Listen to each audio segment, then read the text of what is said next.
My name is Rosas Guyon. I am a many-year veteran of the front lines of the cybersecurity wars that have been going on, well, pretty much since the internet was born. I wasn't there.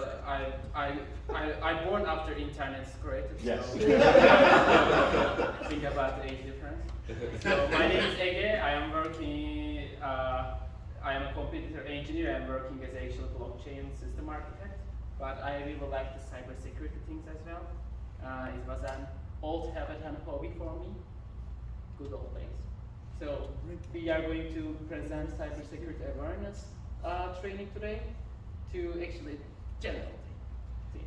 So the class today is aimed at a beginner level audience. You do not need to be an expert. As a matter of fact, if you know anything about TCP/IP, you're going to be bored today. If you don't know what TCP/IP is and you've never met her, this is the class for you. All right? Let's go ahead and move on to the next slide. So the simple reality of cybersecurity is it's a mindset. The best security is always a mindset. How we approach protection, self-defense, self-protection is more critical than the tools that we bring to bear. If we take the tools and misapply them, we're never going to be safe.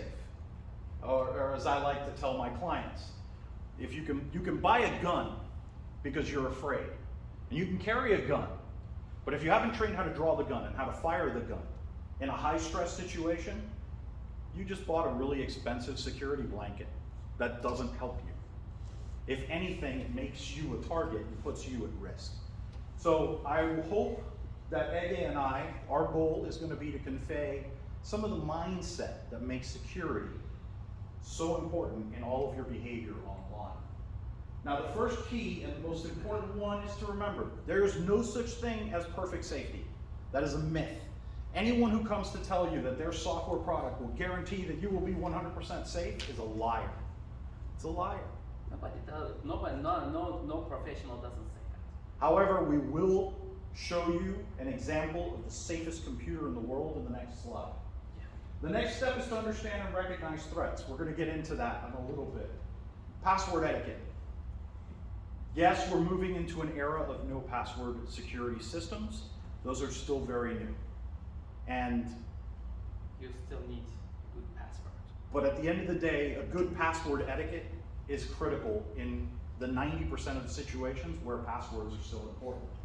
We're also going to talk about MFA or multi-factor authentication, which is kind of the hot, the hot trick that they're using nowadays to try and protect. And then my favorite, think onion. Think onion. That's the phrase that I use way too often and get paid a lot to tell people. What do we just tap it? I don't know. I don't use your inferior technology. The safest computer in the world. The safest computer in the world is unplugged, buried, and also useless. Yes. It's useless. I thought you were going to be an abacus. Well, the abacus is also unhackable. It's just not really practical for modern applications. I don't think you can run a database off of an abacus. Well, it just has to be a really big abacus. Risk is inescapable, folks. Risk is inescapable. It's an aspect of life. Think about it. When you drive a car, you're taking a risk, but you're also gaining a benefit. The computer provides phenomenal benefits. The general purpose computer has become the single most important innovation of the 21st century. The most important innovation of the 20th century that is largely impacting everything that will happen in the 21st century. Better stated. That's cool. You're good? Yeah. You're happy? Good. So active threat vectors, we will start with the active threat vectors, and the first one is spam phishing emails. Actually, these are the most known and most widely used technique used by hackers because they are always offering something. They are offering free money, they are offering free Netflix gift cards, or they are offering some actual fear. Hey, your password has been stolen, you need to change it. You are about to lose some money. Change your password, go to your bank, but don't go to your bank by yourself. Click this link and change this link. And actually there's a very well-known saying. None of the bank or none of the company doesn't ask your password. Never, because they also at the actually high level idea, they also doesn't know your password. What your password is in their databases. So they generally put very professional layouts like this. For example, from Bank of America, dear member, or they put some little tricks like this. And actually, their working logic, they don't know if you are working with Bank of America. They have no idea if you are working with them or not. But they are sending them millions of people. So somebody will actually came out working with Bank of America. And actually, generally, when you click those links, there is you will see a screen like very alike or just a copy of the Bank of America's login screen, and you will give away your password to them. So they will log in and go for it. The advice I give everyone, if there's a link in an email, don't click it. Yes. Ever. If you really need to go to that website, type it out. Don't click the link. 9 times, especially if you don't know who's sending you the email, don't click the link. It's so easy to make the link say bankofamerica.com and then actually take you somewhere else, completely different. So just because you see a website in a link doesn't mean that's the link you're going to. Okay? That's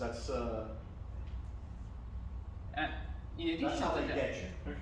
if you really want to click the link inside the email, you should always actually look at the domain. Sometimes it's not Netflix.com. It's Netflix.com, Netflix1.com, Netflix.com. Some third world company, something like that. Yeah. It's never be that Netflix.com if it's a phishing email or spam. So the most common way that threats infiltrate your computers is through spam. To this day. And actually, there's one more thing. None of the company doesn't send you an attachment PDF or zip file with the email because it's expensive. Actually, when you think that okay, I send my friend a PDF file, it's not a big deal. You think about it, but these guys are dealing with millions of people, and it's expensive to send PDF files to millions of people. So they never send you an PDF inside an email. The second most active threat is malware, ransomware. All kinds of malicious and dangerous software. Ransomware has become the fastest growing area for crime in the world. This has actually been my #1 headache the last 3 years. And in a ransomware situation, they jump into your network, they lock all of your files, and they encrypt and lock all of your files, and then sell you the key to unlock it. Some of the fees that I've seen, the cheapest one I think was about $6. The most expensive one I've seen was $80-something thousand.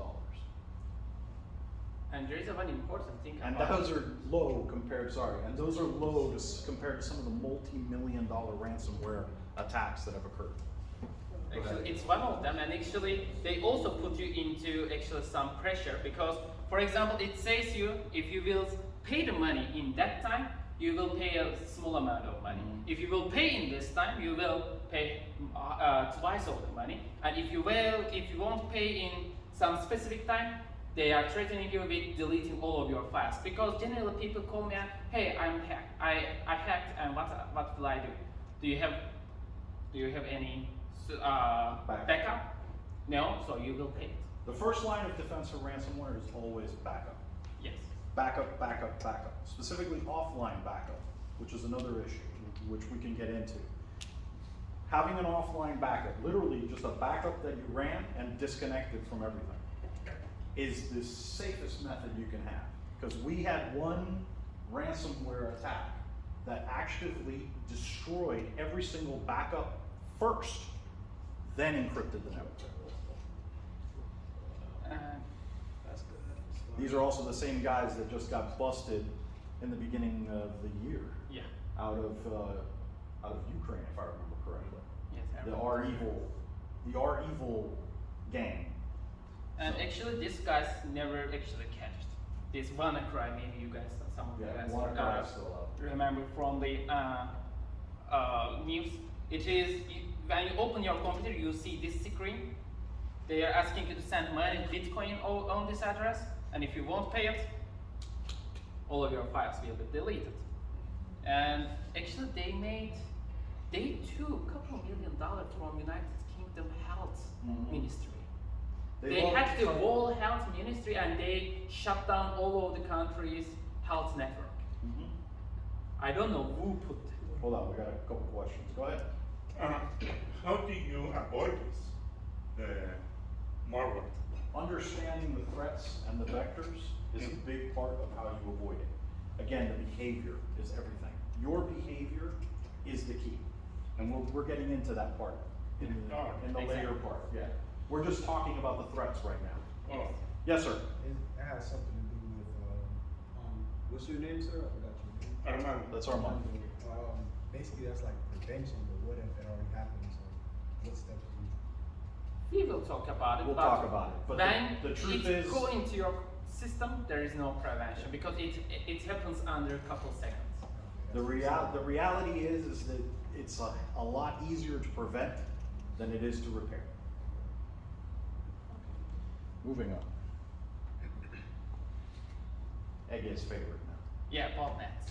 These are my favorites. Actually, these malware types doesn't directly hurt your computer. Most of the people doesn't have any idea they have this malware in their computer. And I bet some of you guys have this malware in your computer. Statistically speaking, 2 or 3 of you should have a botnet on one of your computers.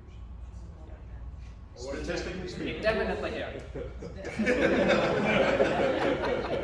All right, so 2 others besides Harry. He's the one yeah. Lara's got one. Now botnets are not in of themselves a threat to the machine that they infest. Yes, because botnets want your machine healthy. Because they are using your machine to attack someone else. And they make your machine some part of your think about it, you have 100 power on your machine, and they actually take 20 of it from your computer, and they are using for themselves, and they are calling those machines as a slave computer. Yeah, and when they receive some instruction from the master server, they start doing that. And if one day, it's very rare condition, but one day if somebody from FBI knock the door and say, hey sir or lady, you hacked this guy, or you attacked NSA or something like this, probably you have a botnet on your machine. Most likely, that's what the case is. Yeah, it's most likely that. Botnets are designed to create distributed attacks. So the distributed denial of service attack, which you We are have going to heard talk of, about. we'll talk about that. That's largely. Go ahead. Sorry, Hunter. Is this similar to what some people mine Bitcoin with, like on these public networks? Exactly. Exactly. For example, they can actually, it's actually my profession area. They actually put a cryptocurrency miner software in your computer, and your computer spend its power, electricity, and the internet bandwidth for someone else to mine cryptocurrency. Your electricity bill works for someone else. The concept of the botnet has an interesting evolution because it actually emerges from something that was a program called NASA at Home, or SETI at Home, SETI at Home, where you could download a software and help the search for extraterrestrial intelligence, SETI, the SETI program. You could help them analyze data that they had collected from their radio telescopes. SETI had a huge problem. They had a ton of backlog of information and not enough computer resources to cover it all. So they reached out to the public. And the public jumped on board and loved it and helped, to the point where SETI ran out of data to send to them, so they just started kind of repurposing things and sending noise so that people could feel that they were still a part of it. They ran through their entire backlog in no time at all and had all this spare capacity. So they actually partnered with a cancer research group that was doing cancer research, and then they did something with genetic research. The whole idea of distributed computing and sharing processor capacity was then subverted and turned into something criminal. Yeah, actually most of the malware and other things actually converted from some very well-known applications. Mm-hmm.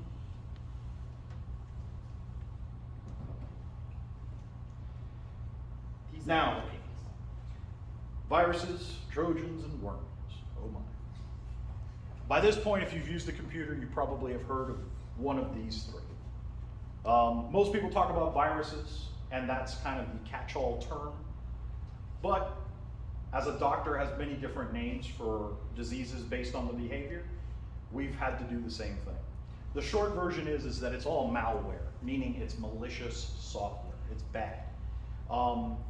These are still active threat vectors. A virus is just a computer program that copies itself. That's it. That's all it has to do. As long as it makes copies of itself, it's technically a computer virus. A Trojan is is a software that masquerades as something else to then sneak in a malicious payload. So anyone who ever downloaded one of those free software programs that, I don't know, turned your cursor into a flower, you know, it's pretty, it's nice. Chances are it was And it's also a free. Trojan. And it's free. We'll get into that. All right, and so you get the idea. You get the idea. There's a lot of bad software. And spyware, actually, these are also some part of some different kind of the malware, and their purpose is actually creating intelligence on someone or some group or some or stealing some data or observing some group's working flow or something like this. So spywares are also silent malwares. They will stay there. They will turn on your camera. They will steal your data. They will watch while you are working over there, and you won't have any idea what are they doing for it. It's actually, these things are very, very well known and widely used on medical industry. For the drug companies, generally hire some guys some people from the dark web or other things to actually locate spyware for themselves in their competitors. Actually, one guy, a couple months ago, it turns out one group locates spyware inside BioNTech, and they actually put GitHub. There's a code sharing platform that BioNTech vaccines actually electronically creation files, like a code. Actually, it's really like a code. It's really like a robot. So these are the things, and these are generally what you see on the movies that opens the webcam and watching it. These black cap guys. Spyware can be as benign as a tracking cookie. I think you might have heard of those. When you're visiting a website, the tracking cookie is just a little piece of code that's stored on your machine that tells the website that you like these preferences, or you visited this many sites, or you were there this long, or you hovered your mouse over this part longer than that part, and all these other different, more and more intrusive levels of spying. All the way up to being able to hack your camera so they can watch you while you're in the shower. By the way, guys, little piece of electrical tape right over the camera. Does no harm. It's always the best solution.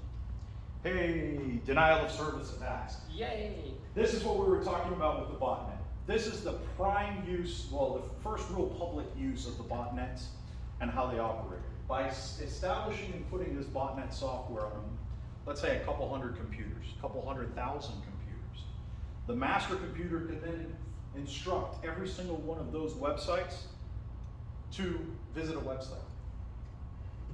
Now, It's actually working like, for example, there is a coffee shop.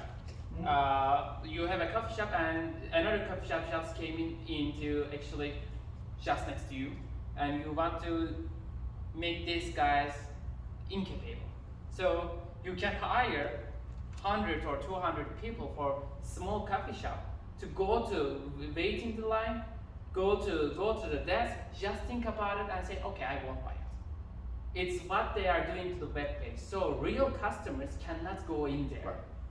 And even they will go in there, they must wait a very, very long time. denial of service is all about overwhelming the resources that are available for real customers with fake customers. Okay, so now on a website, that would be sending 10,000 computers to try to open that website every second, every single second on the second, which overwhelms the receiving servers, and they can't serve anybody the website. Now nobody can get to the website. This is a nuisance. It's not really damaging for the most part if it's not that critical a website. But now let's say that website happens to host the power sharing grid for the west coast of the United States. That's where they manage how the power moves around from generation station to consumers. If they can attack that infrastructure, all of a sudden, this isn't such a minor nuisance anymore. Denial of service attacks are on the wane. They're starting to go out. People are getting a lot smarter about how to defend themselves against that, but they still happen. This is very common. It is very common, and it is why we always tell everyone to use VPN on public networks. Or don't use public networks. Yes, it's the best course of action. Don't go and connect your computer. Don't go Starbucks and connect your computer to their public network. Right. Because the thing is, people. But you can't. It's just not safe. Actually, you can make this attack with watching 5-minute YouTube video and Yes. just download some little files. You can basically, I basically do this. I tell your computer, I am the internet router, and I am telling the internet router, I am you. And I am receiving all the data from your computer, copy it on my local, and send the data to the router. So you only have a couple milliseconds latency on the internet, but it's a public network. It can be very slow, very slow. So The easiest way to think about a man-in-the-middle attack is think about like in the movies where they say, we gotta tap their telephone line. The police are trying to get a phone tap so they can listen in on all the phone calls. A man-in-the-middle attack, that's the same exact thing. You're sitting in between the 2 points of communication and you're harvesting the information that's being relayed back and forth. Except on a computer, you're capturing everything. yeah. I'm getting your passwords. I'm getting every last piece of information that's going back and forth. And I can actually even change the data coming to your computer from the web page. So I can actually basically navigate you somewhere else instead of the place you want to go. Yes, please. Is it the same with the phone? I'm sorry? When I use my phone and I log into, let's say I'm Starbucks and I'm using. If Yes. you're using Wi-Fi, yes. Anything Yes. that can connect the internet to the Pretty system. much like if you're on the cell provider's network, that's a lot harder to do. But if you're using any kind of public Wi-Fi, like at Starbucks, like McDonald's, Baptist hospital. if it's a public Wi-Fi, yes, very likely, it's very possible. And he's not kidding. As an example, I took one of the least computer literate people at a client's office, had him download and watch the video he was describing, and within 15 minutes, he had established a potential node for a man-in-the-middle attack. It was that easy. So, be very cautious using any kind of public Wi-Fi. Yes, sir. Is there like, this may be like similar to my first question, but is there any way to like backtrack it? Say like that the FBI does come, like with the malware, Mhm. say is there a way like if the FBI does like come into your home and says, oh, you're accused of this because your computer does this, is there a way to backtrack like you are innocent? It's not me? Yes. Actually, Yes. yes and no. Yes. If we are, as long as you are not hosting extremely high-level information on your computer, that federal government will pissed off when they figure out you lose this information. They will never go find this coffee shop, find the log data, and look over you. And there is no malware over there. There is a misunderstanding. I am attacking your computer network. This is a I threat am not vector. This is putting no any longer malware. application to your computer. When you leave this Wi-Fi, there is nothing changed on your computer. There is no backtracking. Only the network, this router, has the log data. So the Wi-Fi ID that you logged into, that's the Yeah, only yeah, thing they'll know. That's the only thing they'll know. Go ahead. Is there any way to encrypt your connection? Yes, VPN. VPN. VPN. If you're gonna use public Wi-Fi, use a VPN. Exactly. Not to heart, but say if you're at home and you're on your own IP address Because you know, some people like say gamers. We will they get come to sloppy. this point actually. In password part we will talk about it. Yeah, we'll get to that. It's your thing. Is it my turn? Yeah. We covered phishing a little bit with spam, under spam email. Now there's different types of phishing that you need to be aware of. Now we're outside of malware now. We're talking about how the attacker gets you, okay? Now, you need to understand that spear phishing is targeted. So in a spear phishing situation, I already know that you use Bank of America. How do I know? Maybe I have spyware on your machine that tells me what websites you visit most frequently. Okay? Spyware is highly targeted. Sorry, spear phishing is highly targeted. They already know something about you and they're going to use that against you. Okay? Now, catfishing is a different thing. Catfishing is when someone presents a false identity in order to establish trust. Okay? Now, sorry to say this, but the number one target for catfishing is men. Because it's always this beautiful, gorgeous, Eastern European woman who desperately can only use your help. And she finds you very attractive. And you're very funny. And everything you say is brilliant. Okay? And at the end of the day, it's a scam. It's all about getting into your wallet. It's all about a threat vector. Okay? So any person that suddenly you meet on the internet within 5 minutes is telling you how beautiful you are, how funny you are, how handsome you are, how sexy you are. Be very cautious. Be very cautious. I gotta tell you, I get catfishing text messages that make me laugh. They're so blatant. It's so badly done, and it's very common because they prey on our vanity. In every single one of these instances, you will find that it's in the spear phishing attempts. They prey on your arrogance, on your vanity. They go after the 7 deadly sins and they try to find the weak point. Catfishing is usually all about lust. It's not that complicated. But these are still methods that they use to gain your trust. At the end of the day, a lot of these are also confidence schemes. Once they have your trust, it's a lot easier to get you to open up your wallet. And SQL injection, it's one of my favorites. Actually, SQL injection is nothing with you, but at the end, you are the one who is hacked. Yeah. So, This is the worst one because, folks, unless you own the website, there's nothing you can do to protect it yourself against this one.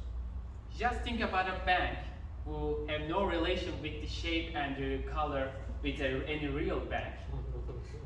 And for example, an attacker knows your email. I have one primary email address I'm always using. And let's say attacker don't have any idea what your password is. But there's a small vulnerability on the web page that allows attacker to go into your account. You have nothing to do about it. You don't lose up anything. You didn't trust anyone, but you only trust the bank.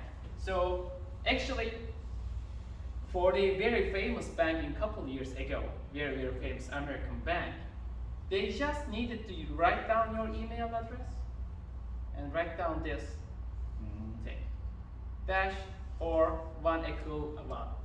And they could have authenticated every one of your accounts in your bank. Through a mistake in the code that was running that database, that software, this functioned as a universal password. Yes. That was the master key to that entire bank. Actually, if you basically say, if you can put that into the server, you basically say this user is authenticated and valid user to server and let him in. And it's very common. Everybody Yes, sir. scared yet? Yeah. Good. Yeah, good. Can I give you my computer after this? Whoa. Oh, I want Internet of Things. Yeah. I also like it. So, the thing is, who has Amazon Alexa or Siri HomePod or something like this in your home? Who's got Google Home, Siri? Who's got Alexa? A series of- Who's got any of those? Series on my Any phone. of them. You got it on your phone? Yeah. Do you use it? Is it still turned on? I haven't really- Good. No, that's awesome. Congratulations. You are all part of the Internet of Things. Yes. And actually for this low level thing, The Nest thermostat, Yeah. every it's single, even it's hackable. basically anything that is now smart. So all the things that used to be dumb and are now smart, like thermostats, light switches, light bulbs, etc., that's all the Internet of Things. Essentially, we're taking old technology and making it so that it can communicate in this digital world. We've added it in like a friend of mine once described it as we are throwing a digital blanket over reality, where very soon everything's going to have a chip in it. So you can know the temperature of the water in the water fountain as you walk up to it, because it knows you're looking at it and knows you're heading to the water fountain. You might want to know how cold the water is. That's what the Internet of Things has a real great potential to really revolutionize the world. The problem is that it was not built from the ground up with a foundation of security. So a lot of these devices, like the Nest, like the Google Home, like the Alexa, are rife, wide open, and for abuse and threat. And the problem is actually these devices are very small and they have very small area to put some chipsets and some batteries and other things inside of them. And always security comes with an overhead. This reason computers have their fans to keep it cool, and the other things they have some bigger area and other things.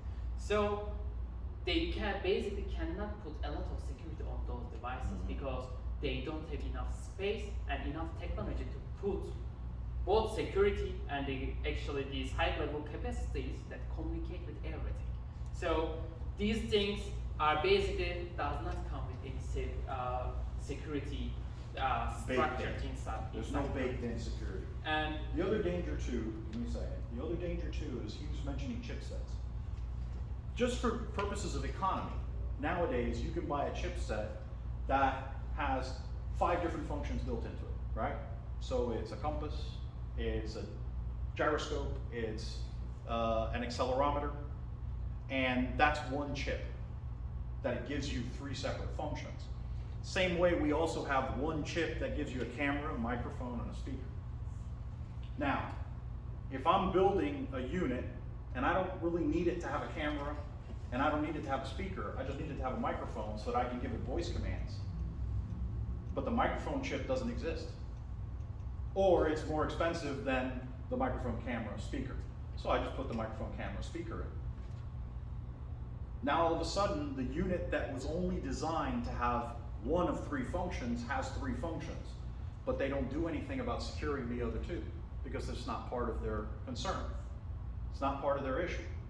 So the very first generation of Nest cameras that came out, or sorry, the Nest thermometers, or thermostats, thank you.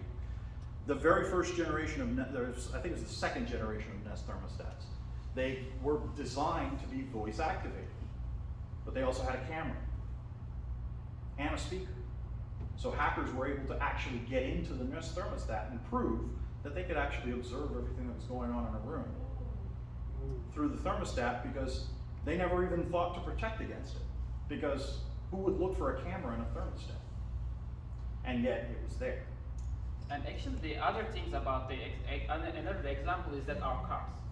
Actually most of the cars are coming from, they design only one chipset for every car, and they actually ordered from thousands of them from China or other actual chip manufacturers. So they basically turn off several, when you buy different packages with your car or different options, they basically they basically put the hardware on there. For example, if you have a C theater, they basically put the cable on it and open the chipset and turn it on. That's all what they are doing when they are changing the options. They all have their own capabilities inside of them, but it's just turned off because it's much cheaper to do that. There's a coming fight. Sorry, go ahead. With the with innovations in car technology, like now you have vehicles that get OTA updates. Do you see any potential red Yes. flags here? Security Yes. issues? Yes. I mean, Actually, it already happens. People can hack Tesla cars. They can open their with a basic iPhone. With basic iPhone with high-level chipset is iPhone 12 and 13 with their good computational chipsets, and they can basically open and start the engine of Tesla cars. so hypothetically speaking, if somebody's driving a Tesla and behind them there's driving a computer hacker in the passenger seat, can they force that car to shut down in front of them? Yes. Wow. They can Couple- even control the cars through this automatic pilot system. 3 months ago, there was a group that was just arrested here in Miami. And all they were doing is they had a skimmer device, and they were just walking around people's houses trying to catch the keys. Trying to find the key, because the key fob now, most people have key fobs now. There's no key anymore. It's just it's a little device, and you push the button and it opens the door, and you push the other button and the car starts. Well, this has a code in it. And all they have to do is get in range, they can pull the code right off of it. Yeah, they generally go close to house doors because people generally the car People keys hang over their- there. hang They their put keys a on the door. device to actually catch the signal because these things actually always broadcasting a signal. So when you get closer to the car only catch the signal. So they actually take the signal and amplify it to find which car belongs to that key hole. And they open it and they start it. Fun stuff, right? Yeah. I'm sorry, go ahead. So let me before go Hold on, hold on. go on before We go gotta on push, before. we gotta push. Okay. Yes. Garage doors? Oh, absolutely. Actually, I did that as a college project. We created a universal garage door opener that it just kind of scanned through all the frequencies and sent all the most common codes. And that was fun. So Our wait. professor was furious when we were opening his garage door. But you passed it. Yes. Thank God. Luckily, he had a sense of humor. His was the only garage door that we knew near campus, and so we went there to test it, figuring he wouldn't mind. Then at 1 o'clock in the morning, we finally got it to work. So that was then his house alarm went off. And it was a bad scene. It was a bad scene. Needless to say, go ahead. you wanted So to say let me something ask else? 2 questions. Everybody has Wi-Fi network in their homes, right? Who uses their cell phone number as their password? I'm not telling you. I'm not telling you. Oh wow. The second thing, who uses the default password that comes with router? The one that's on the sticker on the back. The one that- Who uses that one? Who uses that one? Be honest. Okay, No. I honestly use my phone number. I'm sorry. Okay. I'll admit, I'm gonna- I know you guys don't change that. And you're Let me never show you invited to some. my house again. I hate your house. So. Which now brings us to the first real defense mechanism that you have available to you to protect yourself in the digital world. Actually, with this computer, this is not a professional high-end computer. It's for daily business computer. It's Apple's MacBook Air, and it took 16 seconds to crack a password with phone number. It can check all the possible combinations of phone number in the world, all 10-digit phone numbers, in 1 minute and 30 seconds. Ege, be honest. Is this what you do on my couch whenever you? Is This is what's called a brute force attack, Yes. where you're literally just throwing everything that you can think of. Actually, one Israeli researcher just take a backpack and put a little device in his backpack and collect all the data in the neighborhood. And under 1 hour, this guy hacked more than 70% of all Wi-Fi password in biggest neighborhood of Tel Aviv. So, and most of them was extremely basic passwords because believe it or not, these companies, if you are using the password on the sticker, these companies has an algorithm to create these passwords. And these companies generally somehow get it stolen, all those algorithms. So there is a list of all possible default passwords in the world from all the companies. So you can basically Run that test. list. You can basically put that list onto your computer with a very, very basic low-end computer. It takes less than a minute to find the 2 password. minutes. Yeah. If you're using the default password, 2 minutes, easily. But for example, if you have a long password, it's a random with a random characters, some big and small words and other things. I believe you guys cannot see, but computer. When we start making this hacking, this brute force attack, computer give us some actually. How long will it take to calculate all the possible combinations? When you really create something longer than 10 digits and with some different things, it takes more than 10 years to calculate all the possible possible passwords. That's numbers, uppercase, lowercase letters, and symbols. Yes. 16 seconds, 10 years. So you basically avoid. You want to look at passwords that are complex and have a minimum of 10 characters. I know, it's horrible, isn't it? It's so much easier back when we could just do 1, 2, 3, 4, 5, 6. But unfortunately, those days are long gone if you want to have any semblance of security. Good? Yeah. Question. Yeah. Yeah. Okay, so at home etiquette, having a solid password for your home network. What about guest networks? Who cares? Who cares? The hell Yeah, with the yeah. guest. No, I'm teasing. Exactly. You know, it depends how your guest network is set up. It depends what you want to do and what you want to offer. And Typically for my guest networks, I make the password something funny so that they can laugh and put it in, but then I also set up my guest networks so that they're 1000% isolated from my private home network, even more isolated from my work connection to in my home network, and that they are on an island all by themselves. And all they can see is the internet. You see what I mean? Yes. How do I know that isolation on the home network and the guest network? How is that set up? That all comes down to your router, your internet router, and what it is that you're using to connect to the internet and to broadcast your Wi-Fi. That comes down to your Wi-Fi router. Yeah. Now. Luis, Yes. I just want when I start to come here, I will get a shower, put my clothes. I see in my cell phone the map. It's my house for here. What's happening?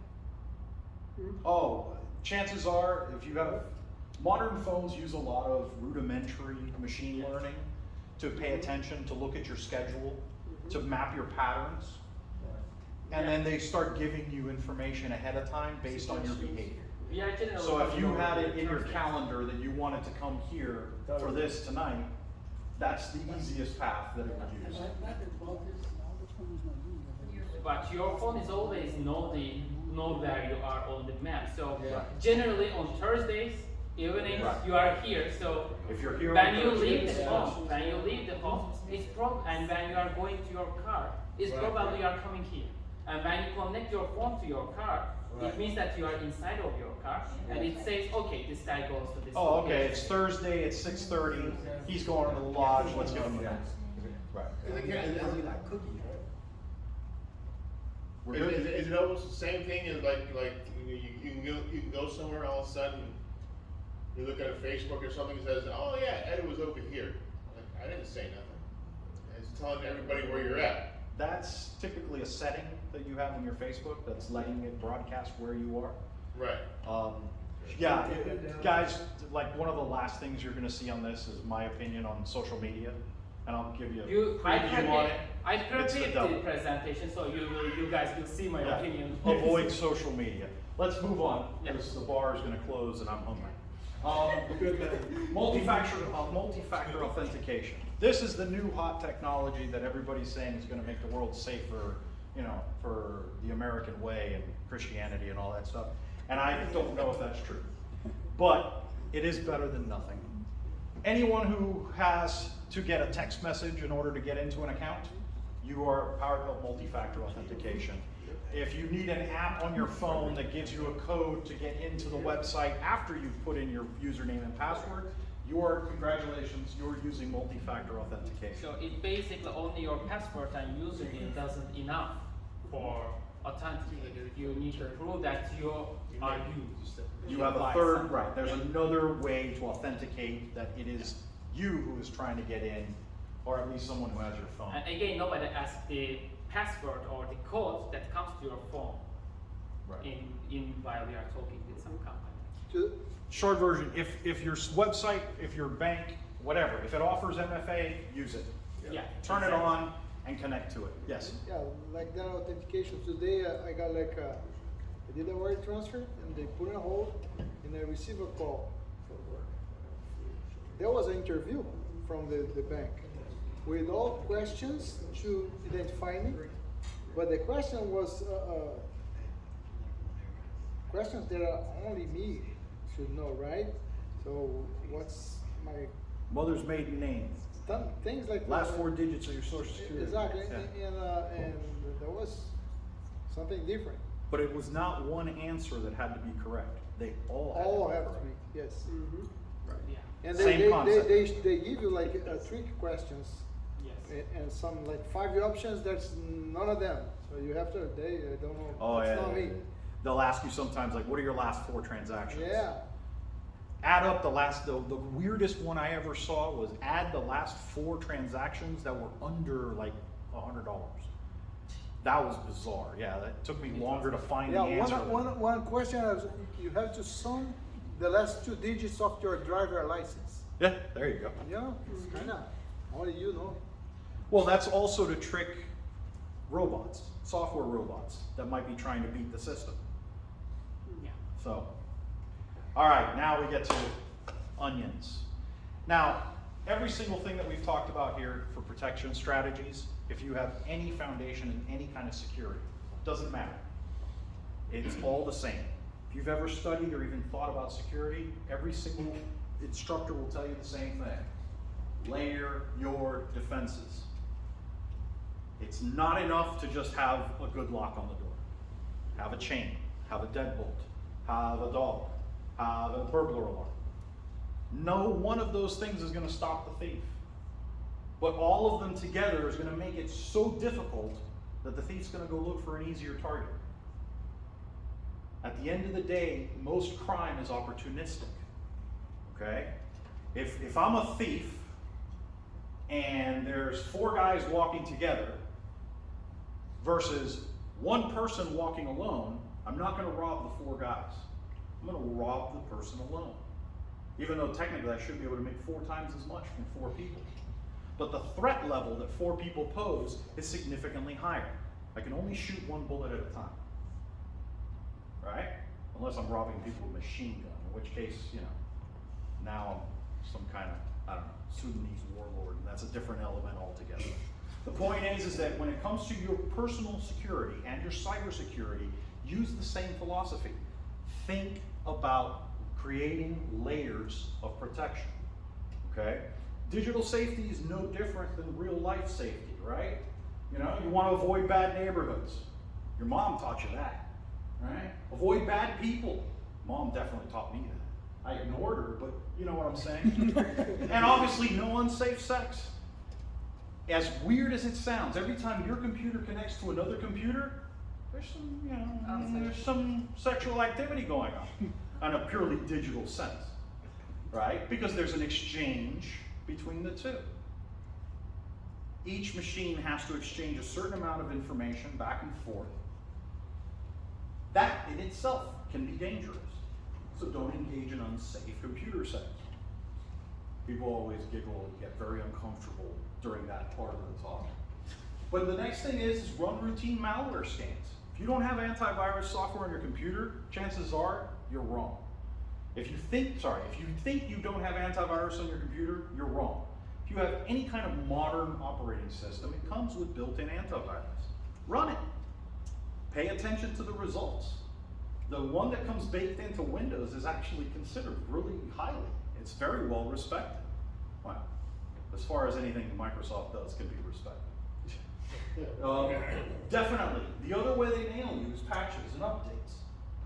If you have a computer, you haven't run updates on it in 6 years, you are begging for trouble because those updates, the majority of them now, are security updates. Yes, They found a gap, they found a hole. and actually attackers generally looking for that kind of computers to attack because these are the easy targets. And when actually software companies find out any security problem, they basically patch it and they send you an update. So you should do that. Mm-hmm. Those are very important. You should run every single update that your computer gets. Also, remove unused software.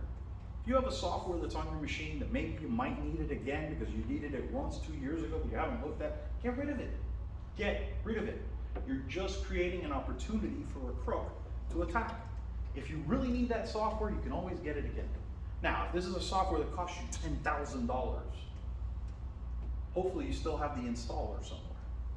But don't leave old software on your machine if you don't need it.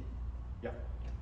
Question. So I know that you're saying we should educate ourselves to prevent this happening, but in reality, in this race, security is always just trying to catch up to Always. the next threat. Yeah. Always. Always. There's an old saying in the security field. You ready?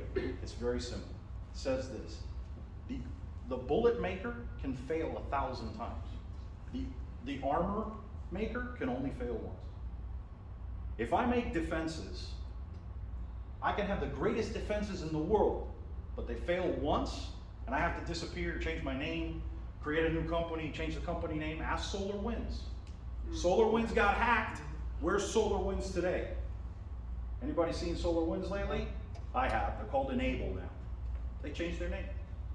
They hung their head in shame and changed their name. Because otherwise they couldn't continue. You see what I'm saying? The armorer can only fail once. The bullet maker, he can fail forever. He can keep trying. Because he doesn't lose anything with his failures. You're just going to keep buying bullets. So that's why it's a question of the behavior that protects you more than the tools. Don't think of it so much as a tool-based defense. Think of it as a behavior-based defense, right? You can't get robbed at the brothel if you don't go to the brothel, right? You know, I mean, yes, I picked that on purpose because I knew it would make a lot of people uncomfortable. Now you get to see our opinions on social media. Never forget, guys, if it's too good to be true, it is. Okay? And I always remember, sorry, go ahead. Go if ahead. you are not paying for the product, there is a very good saying on the software world. If you are not paying for the product, you are the You are the product. Mm-hmm. There's a great book, well, it's a good book, one I read years ago that I really enjoyed called The Moon is a Harsh Mistress.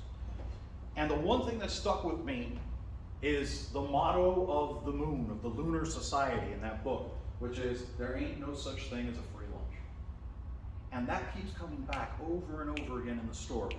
Because no matter how much people want that to be true, every time it is, it's a trap. Avoid what you think is free. This is why I say it.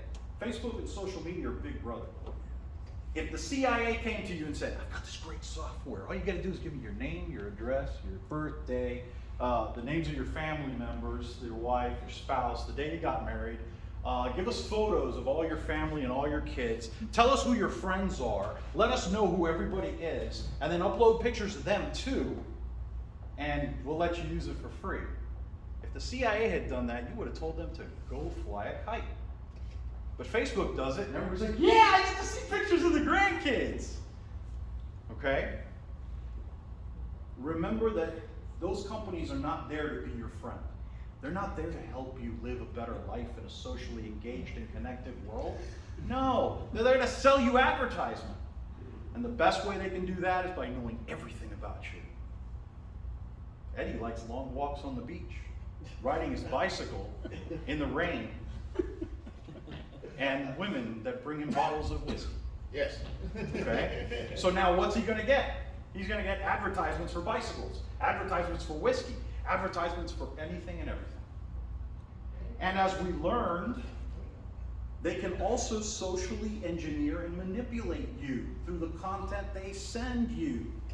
Facebook's under a lot of fire because it turns out they are being red-handed caught submitting data, that information specifically to radicalize people, because radicalized people use Facebook more. And then the more they use it, the more radicalized they get. And the more radicalized they get, the more they need to use it. And on and on and on. So the reality is that these tools, like he said, like he mentioned, if it's free, you're the product.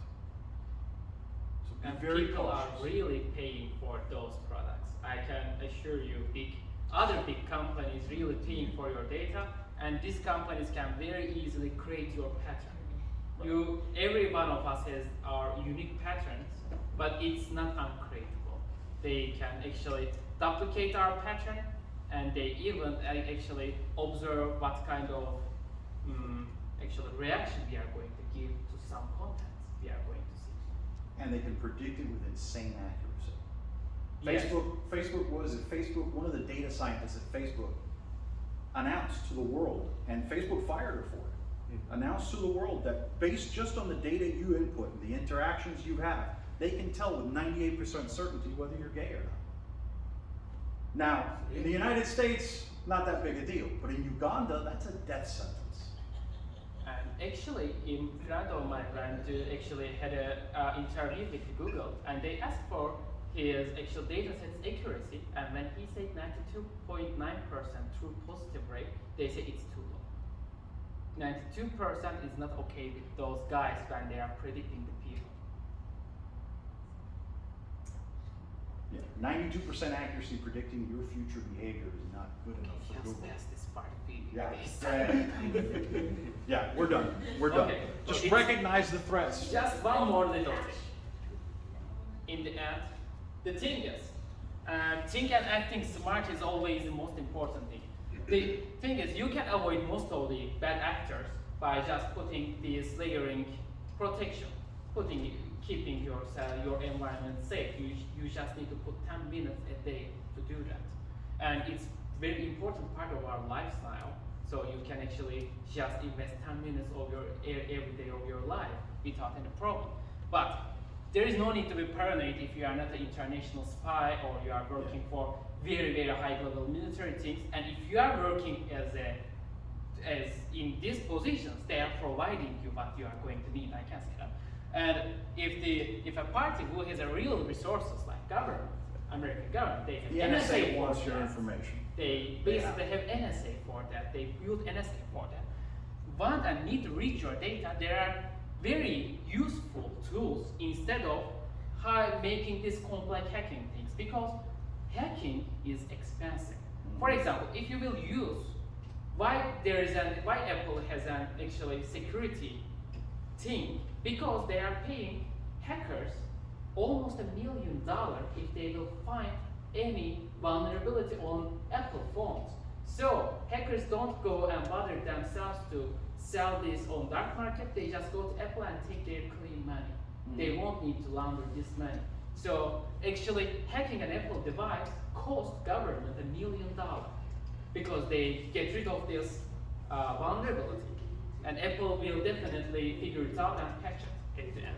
So, but other than that, they have court orders, they have Patriot Acts in the United States, and they can, let's be honest, if they will send 2 FBI agents, big guy like him, and say, show their identity and say that, and show their guns or sticks, and open your phone and give it to me. All of us will give that. There is no thing. They don't need to hack us. So there is no need to be paranoid from the government because it's stupid. If they need your data, they can take your data without any problem. So think and act smart. You should only avoid these high school teenagers that try to hack your Facebook and send the other teenage girls some stupid texts. That's all. Yeah. It was the end. That's the end. Thank you. We have a question in the back. Thank you, thank you. What do you think about WhatsApp? I don't love it. Is it secure, like they say that you're The thing is, they are giving you a key, but who is creating it? They are creating the key as well, so they have the key. So they are avoiding third parties. It's the base logic, but they can still read your text. I'll use words. Yes? What about Signal? Sorry? Signal actually so far is proving to be one of the most secure. Yes. Signal, it's one of the messaging apps. In the recent legal cases with the January 6th attacks in Washington, D.C., the subpoenas that they sent to Signal, the data they got back was actually pretty minimal. The only thing they could prove is that yes, a conversation existed between point A and point B. Party A and party B, sorry. We can't tell you what they said. Because they also doesn't know. Because they don't know. But the fact that that's all that they can get, they can establish that you had a conversation, but they can't establish what you talked about. So, yes. So you're basically, the whole premise of this whole thing is safer to work offline, and when you really need to connect and then disconnect again. No, Because if you have it connected all the time, that's not really practical. no. That's not really practical. I think the gist of this talk is that if you engage in risky behavior, you're going to significantly increase your risk. Because they tell That's you it. that they tell you that thing's connected all the time. They're throwing stuff on your computer even when you're sleeping. Only the places that you've already authorized can do that. Yes. Yes, that's the danger. So the trick is to make sure you don't authorize something that you don't want. See, I don't care if Microsoft connects to my computer and sends me updates and security patches and it runs overnight. That's actually better for me. That way I don't have to get involved in any of it. It just happens magically, you know, the elves do their work overnight and the next day I have a safer computer, you know? And The Microsoft danger, won't take your computer basically because they are multi-billion-dollar company. They don't need to take your computer. Like in the music business, in the early 2000s, Metallica was recording their next album, and before they were even done with 4 or 5 tracks, someone broke into their computer and threw other new music that wasn't even released yet out into the world. And they're like, "Hey, how did they get this?" Because you were connected to the internet. The hackers generally make some victim intelligence. Right. They find where you are living, which neighborhood, where you are taking your coffee, and they track you, they track your data, and they do their study. in criminal parlance, that's called casing, right? They're casing the joint. You guys, Yeah. you know, I love all those old crime movies. I don't know why. Loved all that. So that's all they're doing. They're casing you. They're learning your behavior, your patterns, your movement, where you go, how you do it, what you do. For all you know, they might have picked up the guy's password just looking over his shoulder while he was typing. Yeah. So, no like today, you have like hundreds of 20 passwords. You have my cell phone password, I have my bank password, Yep. right? Yeah. Good for you. So I get all that, I never nothing. So I have the paper, note all the password in some paper. So So in if case I someone- die, I have my wife can see the thing. Yeah, So that's so- perfect. Perfect, but it's That's how very- I do it. I have a notebook that I keep at home. My wife knows where it is. Yes. It's under lock and key. You know, my wife has a copy of the key, I have a copy of the key, and that's it. And all my really important critical passwords go in there. Honestly, I know, like the Netflix password, I could care less. You know, I'll change it. Doesn't matter. But the bank passwords she has, you know, Yes. the critical passwords are in there. You know, my video game account on Steam, who cares? Thank you. No. But, you know, but for the most part, the really critical ones are the ones that I protect. Otherwise, just reset it. Just reset it. I mean, yes. I have a question. It might be very dumb, but I need to know. Passwords. Who teaches the hackers? Most of them are self-taught. Most of them are They are self-taught. automated. There are Network. so many resources out there to teach hacking. It's terrifying. We're not even gonna get into that. And I'm just talking like legal websites. You can go on YouTube and learn hacking. There are several YouTube channels that only dedicate themselves for teaching hacking, Yeah. step by step. But hackers aren't that big a threat. They're just not.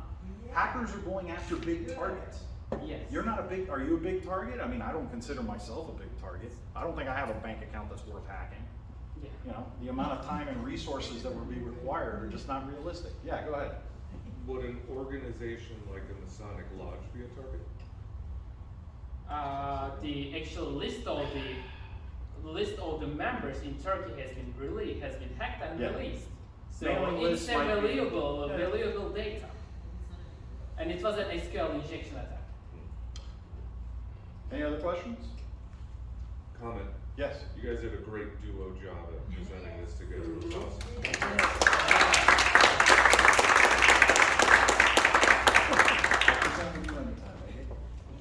I believe I saw that they moved a long time ago. I don't know, it's kind of moved, let's see. Yeah. It was